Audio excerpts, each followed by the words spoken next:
Dominic Best, lead actor on the film Litany for Mr. It's your mouth. I heard you well. Thank you. Dominic Best, lead actor on the film Litany for Mr. President. I'm Christopher Meyers. I am the co-writer and director of the short film Litany for Mr. President. Nice. Oh, I like the pop at the end. That was good. I should have done that. You did it, though. Can I retake mine or? No. So I've got to inform you guys, y'all are my first of a series of films, weirdly enough, that deal with cats. I'm talking to cat daddies at the end of the day. Okay. You started very dark. Ours is not a friendly, light subject. It's a loving subject, sure. But actually, I would say it is a loving film. Yeah, maybe. It does come from love. Yeah, he cared about the cat. Have you seen it yet? Yes. Whoa. Well, I didn't know that. Yeah. You've come prepared. What kind of interviewer wouldn't watch the film?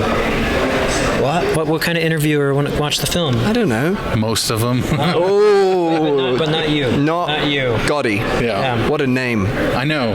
It's good. Dom's not a bad name. I've heard it before, though. Oh. It's Israeli, though, Gadi. Gadi. It is cool. It says Selig. They think my name's Selig Polyscope. Oh, Selig. I don't know. That's our company. Interesting. So, Selig. Selig, what does it mean? Sorry, I know you. It's an interview for me. No, Selig was William Selig. He was one of the first studio heads in Chicago and was the first one out to the Hollywood Hills. Okay. Oh, cool. Before MGM and all of those guys. Cool. And then he got into zoos, weirdly enough, loved animals, and switched his focus, and we've revitalized the name, the company, and now we talk to lovely people like you. Interesting. Wow. That's rad. Yeah. Very cool. You're saying that things are about Jesus. There's cats. There's cats. I also, like a lot of the films I've seen here, it seems like Wichita has an obsession with English people. I've seen so many English accents in films. I'm like, that's why they put us in the festival. It's his Did mouth. you guys see God Save the Wings? Yes, we did. Oh, yeah. Talk about English people in Wichita. Well, he was actually right before we watched, because I don't think we knew what it was about, and he was in our hotel room cursing at his phone because Arsenal wasn't winning. They won today, or yesterday. Yeah, they won yesterday. God, he knows his stuff. Yeah, you're not going to like me. I'm a Spurs fan. I'm sorry. Cut. No, it's okay. No, I'm curious, though. How did you find this guy, of all people, to carry your film? How did you find me, Dad? I'm just gonna say this from. Well, Dominic and I went to film school together. I think we met in 2008. Is this ASU? This is Arizona State University. Yeah. I know my stuff. Oh man, how'd you know that? He's been sleuthing. Talk to your parents. Oh, you know, It's gonna get emotional. You know Scott and Jamie? They're in the film. I know. So we went to film school together. He actually wasn't an actor in film school. Nope. He was just in our film and media production program, which is pretty cool. But we met in 2008, and he kind of forced his way onto my thesis film. He actually auditioned once, and he gave a horrible audition. Where it wasn't that bad. It was bad. It was to the point where it's like Dom was my friend, and I had to go to him like, Dom, I just want you to know it's not gonna. I'm sorry, it just wasn't a good audition. But then we had kind of a complication with an actor that we had cast who actually tragically passed away. This did get dark. I'm sorry. Yeah, it's got a little dark. You wanted tears. Yeah. But he came back and did another audition, and it was like night and day. It really confused me, but that's how we kind of became actor-director pairs. So we've known each other for, what's 2021 minus 2008? That's 13 years. Yeah. So we've known each other for... person knows math. That's good. Yeah. So we've known each other for 13 years, and that was pretty much it. We've just been friends, and we both lived in LA at the same time, and then I wrote this script with another writer, and we wrote it for him, but he quit acting. He told me, he's like, I'm not ever acting again, Chris. It's never going to happen. And I had to take him out like 5 or 6 times. And it got to the point where I was like bullying him. I was like, you're going to do this. Like, just quit being an idiot. And eventually he agreed to do it. And then we shot the movie. And then the minute we wrapped, he quit acting and moved back to England. Thanks, Chris. Thanks. What did you like about it or bullied about into it for? Thanks. It's I don't like hearing it because it sounds like quite a bad thing that I just kind of gave up and left. But I think, It's not a great story to hear. That and the bad audition. Bad audition, gave up acting. Why am I sat here, really? You know, I think I have to give a lot of credit. I have to give Chris credit because he's very determined. I think that's a quality that not everyone has. And I've met a lot of very talented people. We know a lot of talented people, but some of them can't fully get to where they need to go. And Chris, to his credit, did not give up on me and didn't give up on what his vision for the film was. There was other actors he would have done the same for, that he felt extremely, I don't know what, you just weren't willing to kind of compromise on the fact that you felt these were the people you needed, this is how you were going to do it. And in a way, that's very nice to hear as an actor when you know that someone has you fully backed and he's like, I'm not doing this film. I don't know who your plan B was, but I think, I didn't have one. I think probably what it is that I finally accepted that, yeah, maybe I should do this as one last hurrah. This was my swan song. This was it. This was the final one. And who better to do it with than the guy that kind of really got a killing performance out of me in a previous film and got me onto a real big platform, which, you know, it was absolutely ideal and fitting to do it with Chris. So, yes, we did this film. I buggered off. I said, no thanks. LA is just a crazy place, and I wanted to just bury my head. If I'm being really honest, I wanted to bury my head. I didn't want to do it anymore. I was done. Film school, we'd gone a lot of stuff together, and to cut it short, like years later, now the film's come out. Everyone's received it very, very well. You know, I think I've started to kind of turn my head a little bit and go, shit, sorry, can I swear? No, not really. We're online, it's okay. I think there was a part of me that just realised that, yes, we did have something. We still do have something, and maybe that's worth doing something about. And so that's the positive end to what he was saying about me giving up, because now I'm starting to think maybe there's something that we can still do. So sequel or feature. Litany for Mr. President. I love that you just said the word litany. Let's talk about the choice in title, the connection obviously to a church, and where you guys shot in that accordance of church, or where you shot it. So in terms of the title, like Litany for Mr. President, obviously Mr. President is the name of the cat. It was kind of a weirdly timed title too, because I think early on in our festival experience, people thought we were making a political statement, but it was as simple as my writer was walking around LA one day and someone had a dog and it was like, oh, there you are, Mr. President. There you are, Mr. President. He's like, that's a really cute name for an animal. So that's where that came from. Just cute name for a cat, Mr. President.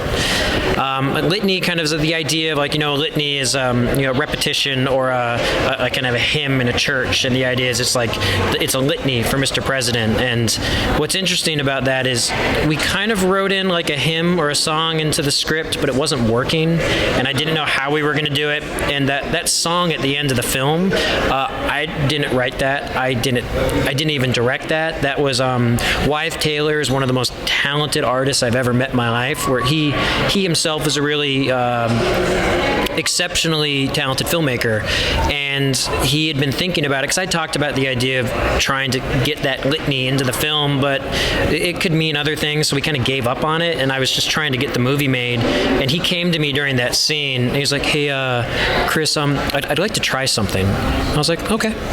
And he just sang this song. And we did one take of it, we did one shot of it. I didn't know what I had when we had it, and I kind of forgot about it because I remember seeing it and thinking, oh, that was really interesting. But like, sometimes I feel it was a good learning experience as a filmmaker, because I try to make these decisions where you're open to things. You try not be too like I don't know what tunnel visions with a film, because films are so. It's like a living thing, and you discover things without realizing you've discovered things. And it was funny because then we got to post. We did all our post-production in New York City with my editor, who's another kid we went to film school with. So he was there, so I just picked up and slept on his couch for a few months while we cut the film together. And we're cutting, and he goes, hey, I'm gonna try something with the ending. And he put the song in, and we both just stared at it, and we're just like, "Oh, is this good?" Because we couldn't tell because we knew Wyeth so well. We're like, "Do we just really like this because it's him?" But we were just like, "This is like the emotional heartbeat of the film," and we didn't even know we had it until we put it in. And it's just a credit to him. He's just an amazing improvisational actor, and it's a really amazing moment. What was the other part? Oh yeah, we shot it all in Arizona. We shot the bulk of the movie in northern Arizona in the woods, and then we shot the church scene actually in the church I grew up in when I was a kid, which was funny because I was very I didn't really tell them what I was doing. I was just like, yeah, somebody's angry at somebody, but I wasn't. I was as vague as possible because I think if I came in hot, I was like, yeah, but so Dominic here is going to come in and he's going to beat the living crap out of someone and then strip them naked and leave them basically crying on the floor. I don't think they would have let me shoot in the church, but. So we've talked about the ending of the film. Yes. I'd like to talk about the beginning of the film and the way you guys. We're immediately into this in the beginning of this film. Can you talk a bit about creating that opening sequence? I don't want you to give away too much of the movie, obviously, but deciding to hit us with so much boom right in the beginning. That was kind of interesting because the original script we had. So the character of Oswald, played by Wyeth, wasn't actually in it very much. And my producer, Daniel Tantaleon, is a real talent for seeing something and being like, something's missing.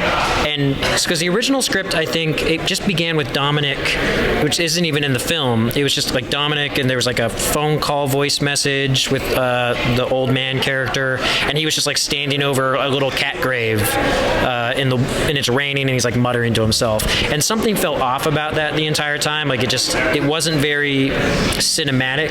It didn't really draw you in, and Daniel was just like, I want to do something really weird, like really get us in there. And my writer and I, Nick Martinack, who's a very talented writer, him and I were sitting there. I was like, well, we know Wyeth and he's really good, let's get him in the movie somehow. And then I had this idea. I was like, well, what if the character had a son, and it's like, let's do it in a church, and he just beats the living crap out of this guy in a church as like sending a message. And then Nick, being the person Nick is, he's like, let's strip him naked too. And we just kind of thought, like, if that was the opening scene, it would just smash you right into the film, and you kind of have to be, it's either going to turn you off completely or you're going to be like in it, because it's such an aggressive, angry scene. And actually the opening where Dominic is sitting in the car kind of staring off, that wasn't in the script, and we were actually it was the church scene was the last thing we filmed. Oh wow. Because we shot everything in northern Arizona, and then in the woods, and then we shot the church scene in my hometown of Fountain Hills, which was a good hour and a half outside of that. So we made that the last thing to shoot, and I'm really happy we did, because we actually got stuck in traffic coming back, and there was a really bad accident on the freeway, and we were actually driving in that old Porsche that his character drives in, which is my dad's old car, which he graciously let us use it. And I was like, oh, this is going to be cool looking. But we were driving, and Dominic must have thought I was a maniac, because I just started yelling. I was like, oh, we have to open the scene like this, because I was like driving the Porsche, I was looking at the little cat collar sitting in the rearview mirror, and I started kind of thinking about, I was like, we have to open the movie like this, because originally it was just him coming to the church, and I kept thinking that visually wasn't really a good opener. And then I called my DP like a maniac. I was like, dude, we have to add a scene. Like, how do we do that? So because we only had one more day of shooting, and then we were going to lose all of our equipment and our people. So like we kind of added that just super last minute kind of a thing. About the fight sequence, or the beat up sequence, not really a fight. Shooting violence can be tricky, and how you shoot it, obviously the actor's involvement, and how far do you kick, how far do you punch.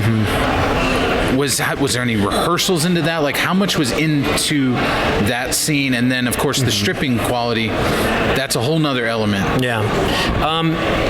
It was a mixture. Like, we had a kid another guy we went to film school with, who's in the theater program, and he did a lot of fight choreography back then.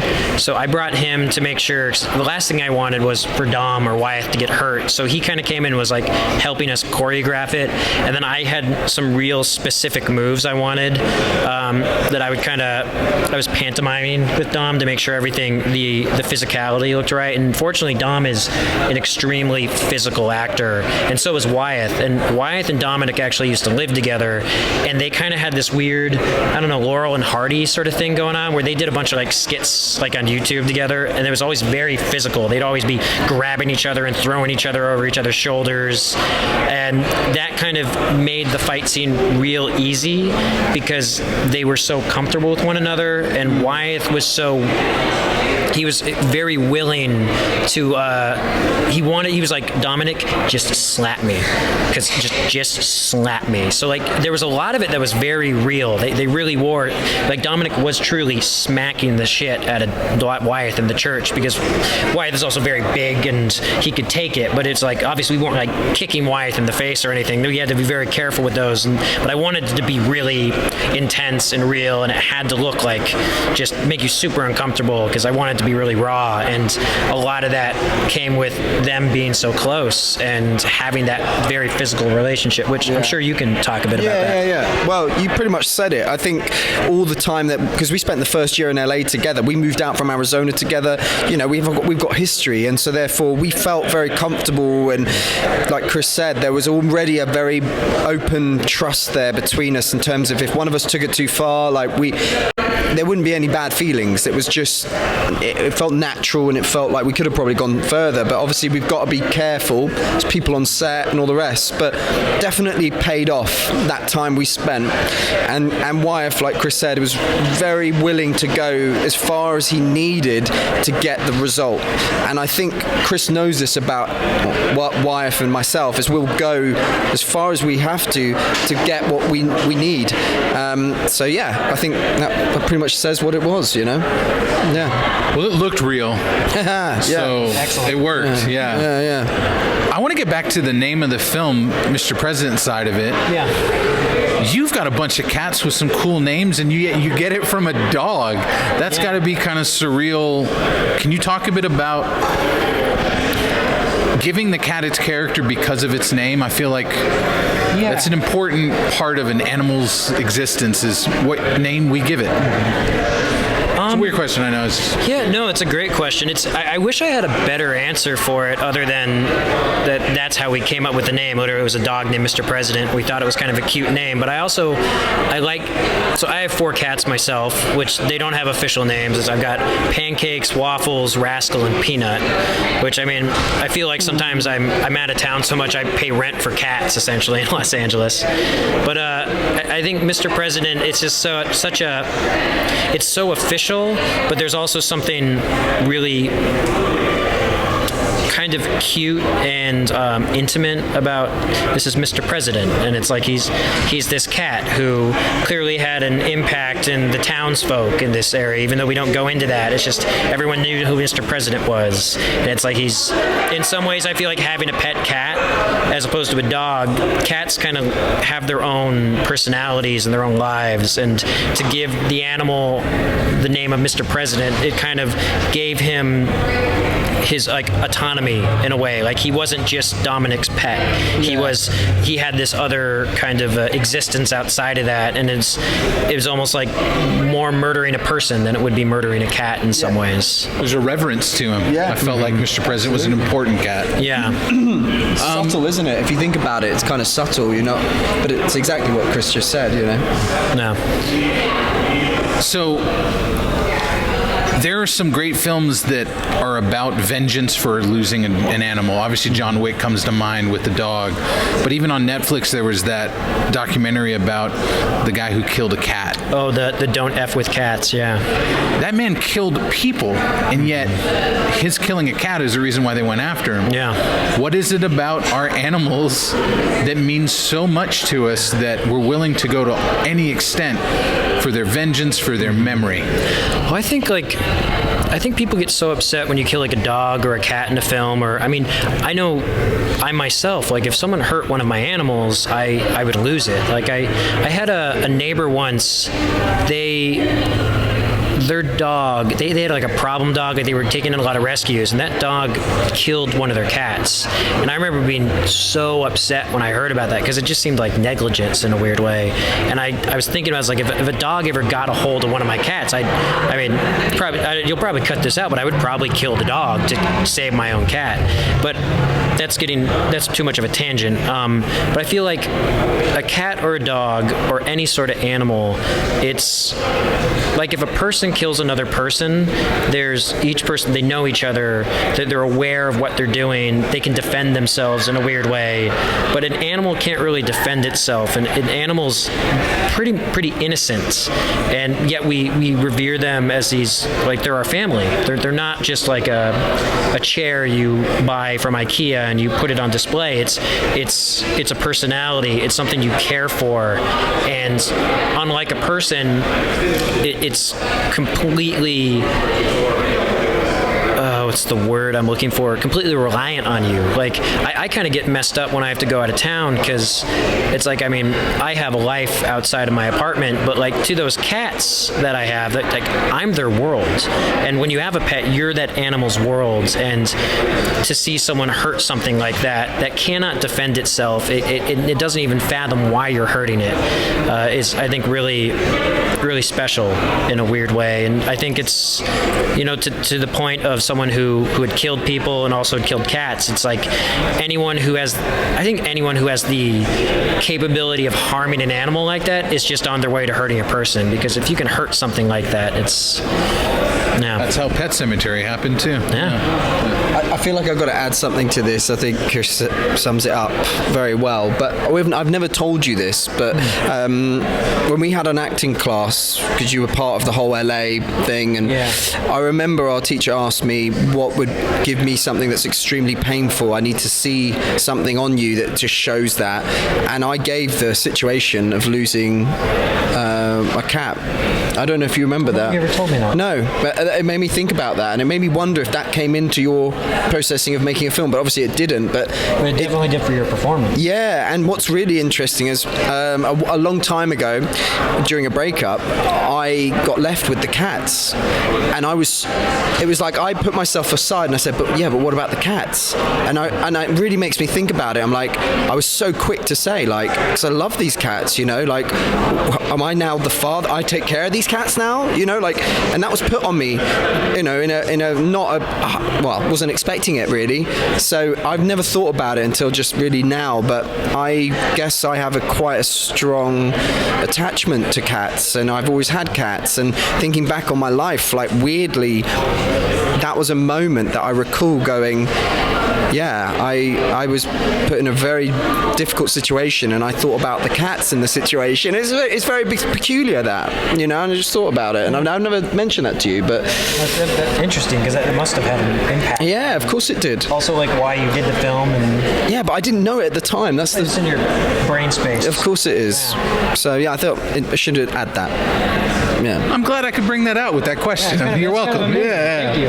That gives us so much context to, like, his insanity. Yeah. I feel like Dom's opening up like another level. Well, you're going to get these tears eventually, mate.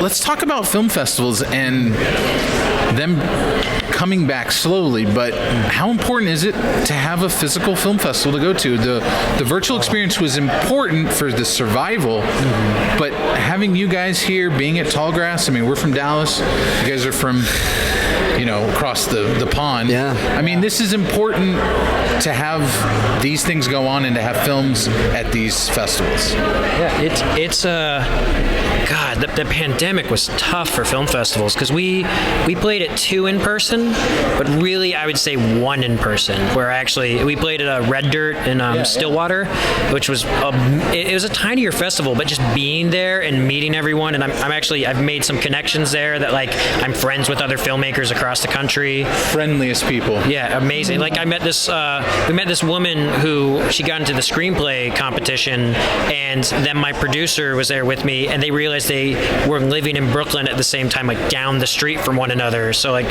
now we're in touch. It's like little weird microcosms like that and coincidences. But just, that was really the only in-person festival we did. We played at Pasadena International, which was really just a in-person screening for myself, because like the day our screening happened was the day they announced the lockdown in Los Angeles. So it was really just me and a few other filmmakers like watching our movies in a movie theater. And it was kind of fun because actually our movie closed out the shorts block, so there was this handful of 20 people in this movie theater, and that was like the last thing they saw in a movie theater for like 7 months was my own film, which that felt really bizarre to me. But yeah, the virtual thing, it's been fun. There's been certain festivals that have been really interesting and gracious, and you've gotten to meet some people over Zoom, but to be in person is like a whole other level, because you sit in the audience and you watch how people react to the film, and then people come up to you and they want to talk about your film, and you meet other filmmakers and they tell you about their movies, and you start talking, and you never know what relationship is going to lead to where. And it's just it's an amazing experience getting to go to film festivals, and I'm so happy that we got into Tallgrass, because it's like the minute we heard it was going to be in person and we got in, we were just like, we're going to Kansas. Dom, you were obviously at the party last night. Hey, how do you know that? Yeah. Oh, yeah. Party? Yeah, party? Yeah, that's me. How cool is it that festivals are more than just the screenings of the films? There's a life, obviously the after parties, but like they have the art fair, they've got so many different elements to them. Yeah. How much fun is it for you guys to be, I think you guys, there was a trip to the African American Museum, there was a lunch at another establishment here in Wichita, you get to know the town. Yeah. How cool is it to be, from a filmmaker, actor experience, at a festival? The short answer is amazing. It's been so cool. Like Chris and I have just said, like, well, I said it in the previous interview, it's been really well handled. Like, it just feels like they really love the fact you're here, and that there's little things, you know, in life it's all about the little things, isn't it? So it's just small things like the care package. You know, you got a little bag. I didn't even know that bag was for me. I took the bag and I go, I don't think this is for me. And then some lady came over and said, no, that bag's for you. And I took the bag and I looked inside and there was popcorn and all that good stuff, and I just thought, oh, it's so sweet. It's the small things. So that was really lovely. And then yeah, going all these trips. I mean, Chris and I have just tried to watch as many movies as possible because that's what we love. But yeah, just having it all in a schedule and everyone, it's just, for me, I'm blown away. It's, I think, I haven't gone to loads and loads of festivals, but it makes me want to do this more and see more and do more. And you realize, like, what we're doing is, well, it's very important. And I love documentary films, so I've seen some really cool stuff that is very inspiring, and it's very, I think, very important that the messages that are going out, and we do need a distraction sometimes as well. We do need those short films or longer films to just kind of put us in another universe. And like, that's what I think Chris and I, why we fell in love with film, is it transported us to a different world, life, and a feeling that just is sometimes indescribable, but we're all here for that reason. And I suppose all the other parts that go with it, like all the little, like the food and the drinks and the partying, and like, are you kidding me? Like, this is the dream. So it's also to add, it's as a filmmaker, it's extremely, it kind of reinvigorates me, because you can get very in your own head. It's you feel kind of a creative drought, and it's like I work in a lot of I work in the camera industry for money, so it's like I'm on the road all the time working, and you can get kind of like bogged down and feel like you're not going in the direction you want to go. And like coming to a festival like this and seeing other filmmakers and seeing your film and talking about their films, it like gives you this kind of happy, warm feeling, and it's like you want to keep creating. And it kind of it's been a really inspiring experience. I feel very humbled and extremely gracious, grateful, whichever I don't know grammar. Very gracious, grateful to be here. Yeah, I'm use both. I like that better. Yeah, gracious. Graciously Grateful. Yeah. Yeah. It's a good band name. Gracious and Grateful. Christian band is good. Just a heavy metal, yeah. a death metal, like blood spewing band. Gracious and Grateful. But for Jesus. For Jesus. Keep it Christian. Yeah, it'll be like a counter score. Exactly. So with that creative juice, can you share with us what's down the pipeline, ideas, anything you can share? Dom, obviously for you, it doesn't have to be film related, but being at something like this, has it helped you in what next steps are for you in life? And why you're a terrible Gunners fan? Here, we'll have you go first then. I don't know if you should. Well, let's start with the Gunners fan. I don't know why I was about to talk about pain for a minute there. No, I guess what's next for me? What has this done for me? Look, the most important thing is this. Coming to a festival like this, seeing your work, it is invigorating. It does make you realize that you have maybe something to give and something that people like and want to see more of, and you do feel a duty to that. I obviously did some things that I wanted to do which were for my own life and not about the creative part of me, which I feel is a purpose that maybe I'm here for, but I needed to get some other stuff put away first, you know what I mean? I need to get my life in a good way. What does it mean now? What is the next step? Gosh, I mean, I don't know. That's the answer. The only thing I do know is this. I'm with Chris Meyers and we're talking, and we won't forget this experience, and I definitely want to keep going in some way or another. I love film. That's not gone away at all. Acting is hard work sometimes, and if the project's right and the writing's good, I'll do it. But, you know, at the end of the day, I don't know what the next stage is. All I know is that it feels amazing to be here, and I've done something previous to get here, and it does feel like a change is coming. Sam Cooke, it feels like a change is coming, but I don't know what that is to be the honest answer. So I think that answers your question. I don't know, was there the Gunners bit? I'm not going to get into that because we could be here for another hour. But yeah, I can probably move it on to Chris if you like and let him answer. I would add for Dominic, he's being humble. He's gotten back into acting to a certain extent, and in a true Dominic fashion, he auditions for a play in England and immediately gets the lead and wins an award for it. So, yeah. You were brilliant in this. Thank you. Thank you very much. That means a lot from a Spurs fan. I know you didn't want to tell me that. Thank you.